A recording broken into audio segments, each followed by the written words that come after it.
ভাগ্নি। আচ্ছা, যাই হোক, মেয়েটা তো হয়তো জামাই ভুল বোঝাবুঝি হয়ে সাতক্ষীরা মেয়ে কই আপনার বাসায়?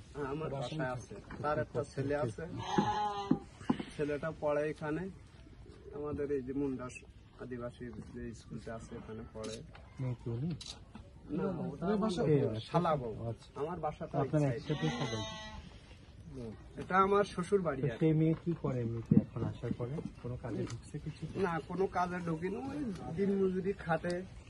নিজের ধর একটা বাচ্চা আছে, বাচ্চা চলতে জঙ্গলে যায় নৌকা নিয়ে, এটা নৌকা দেশে সেইটা নিয়ে যায়, আমিও নিজে জঙ্গলে যাই।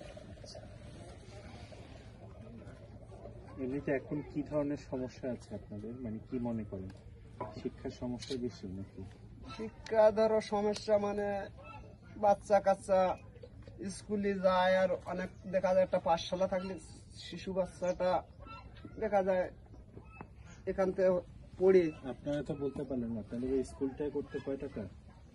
এটা স্কুল করতে নিছেন, একটা ঘর করতে হবে, আর কি লাগবে এখানে? যেটা ঘর আর একটা মানে বাথরুমের আছে, তারপরে একটা অফিসের ছোট লাইব্রেরি, মানে 3টা রুম আর একটা প্ল্যান করছেন? প্ল্যান করা আছে। বাঁশ খুঁটি আর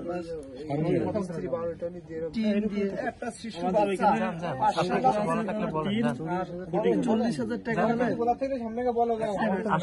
জিয়ান ভাই আপনি নোট করেন কি বলতেছে, ভিডিও হচ্ছে, 40,000 আপনি টাকা নোট প্লাস করেন, হলে আমরা ভিডিও যাওয়া হচ্ছে।